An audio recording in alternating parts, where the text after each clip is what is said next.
ఇప్పుడు టాలీవుడ్లో తెలుగు హీరోయిన్లకు కొరత ఉందనే మాట అక్షరాల నిజం. హీరోయిన్లకు కొదువు లేకపోయినా వాళ్ళంతా పరాయి భాష నుంచి అరువు తెచ్చుకున్న బాపతే. వాళ్లకు తెలుగులో ఆలు కూడా రాకపోయినా అచ్చ తెలుగోళ్లలా మేకప్ వేసి బండి లాగించుకుంటున్నారు దర్శక నిర్మాతలు. గతంలో పరిస్థితి ఇలా ఉండేది కాదు. మన తెలుగు హీరోయిన్లే పక్క భాషలకు వెళ్లి సత్తా చూపించేవారు.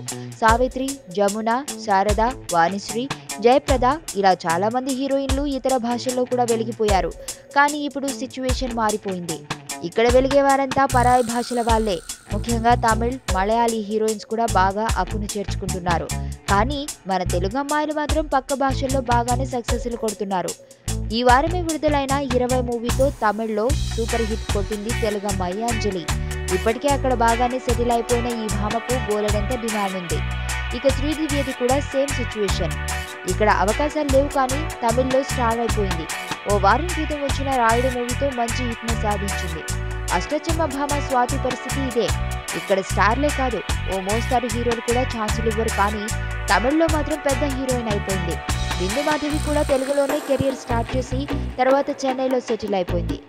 అది మన మూవీ మేకర్ స్పెషాలిటీ.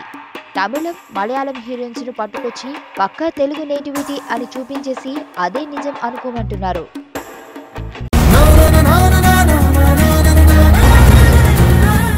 ఇది ఎక్కడ ఎండ్ అవుతుందో నాకు తెలియదు. వదిలేస్తున్నావా నన్ను?